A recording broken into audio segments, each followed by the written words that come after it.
David Liu is a 30-year veteran from Wall Street and Silicon Valley, and he's raised, somewhat over $15 billion for companies. He's had tremendous exits, but his heart is really in helping children. The philanthropic side of David Liu is really what we're here to talk about in Smile Train. David, welcome. Nice to have you with us. Thank you very much. Great to be here.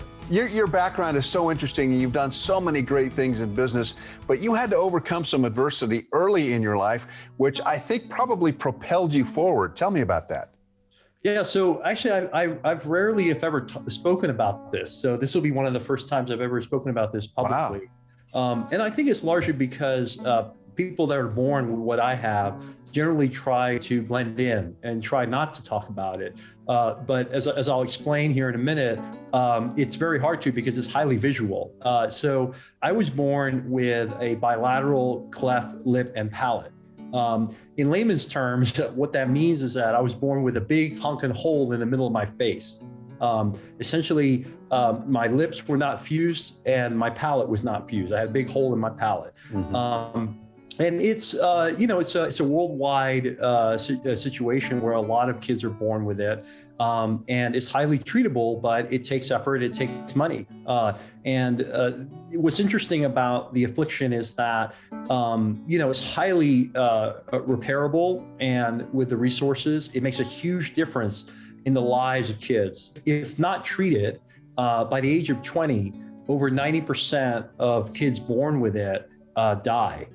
However, if it is treated, then over almost 99% of kids lead a very healthy life. So you can get a sense of how binary it is. So I was born with this, and essentially what it means is that, I had almost a dozen surgeries up to the age of 18. It meant that there were many, many summers that I spent at the hospital. So while other kids are playing softball or, doing great things as they're growing up, I was in the hospital being intubated and having, lots of things poked and prodded. But, thankfully, it didn't have some of the other impacts that typically affect some of the kids. For instance, usually it does result in some type of speech impediments. Hopefully you would appreciate that I speak pretty well. Very well, yes. And also there's also sometimes hearing impediments as well. When I was growing up, I had little plastic tubes inside my ears as well. It means that lots of people stare at you. And despite all that, I did well in school. I worked really hard. I was subject to a lot of the bullying and teasing that we all unfortunately receive as we're growing up, particularly as teenagers. But, I definitely got a little bit more of that than a normal kid. And I would admit that it made me quite introverted up until I started my career. I think you start to say, it is what it is, it's not going to change, and I just got to do what I'm going to do, or I'm going to end up in some desk job in some dungeon somewhere and not. But no, you did not do that. You succeeded beyond, I think, most people's wildest expectations, and you've gone on to do so well. And now you have this need to help and to give back, and you do that through Smile Train. Tell me about what it's like to see young people now get the help they need and to begin to climb that ladder that you've already climbed. It's really amazing to give back in this way because it's very tangible, it's very visual. You can see the impact right away. And as someone that was born with it, I know what a huge impact it is. For a lot of the kids today, most of the vast majority of the cleft repairs that organizations like Smile Train are doing are in developing countries. Some areas are quite rural. It's a very depressing life for a lot of these kids. But when you're able to do things like I've done with Smile Train and with other organizations, and see how, frankly, not a lot of money makes a huge impact on the lives of these kids, it's incredibly rewarding. It's way more rewarding than my career where I was selling companies or taking companies public. there's nothing like seeing a kid repaired. That definitely trumps ringing the bell at the NASDAQ. I'll tell you that right now. Yeah, well, you become their hero. You become their hero by giving them an opportunity to really change their lives in a way that's very tangible. You know what it feels like because you've been through it.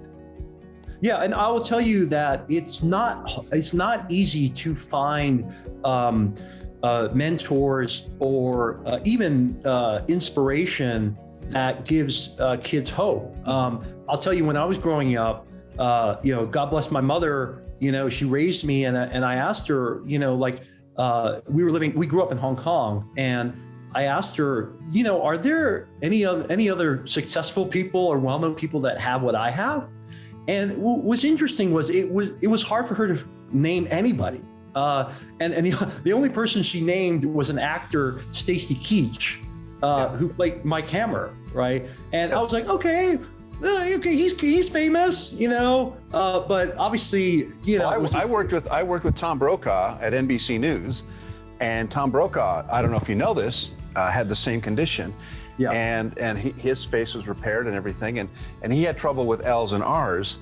And so when he said my name, he had a really hard time saying it. And we used to have fun talking about it. But it's interesting to me that, yes, there are successful people who have had to overcome this. Yeah, but I'll tell you, it's hard to find. Right, I'm sure. And so, obviously I'm at a point in my career, in my life, where I'm trying to give back and, in a very small way, make the world a little bit of a better place.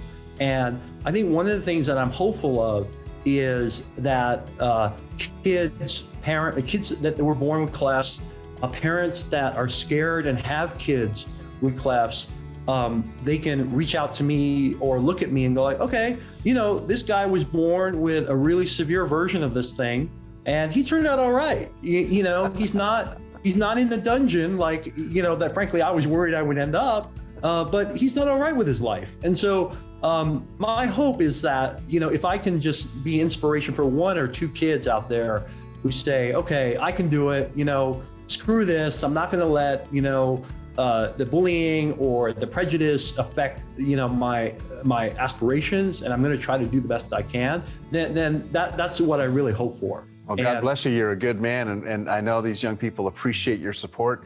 And David Liu, I thank you so much for your time and for your inspirational story. I know that you have a book also where you talked about your business career and also your personal life. What is the name of the book? The book is called The Way of the Wall Street Warrior: Conquer the Corporate Game Using Tips, Tricks, and Smart Cuts.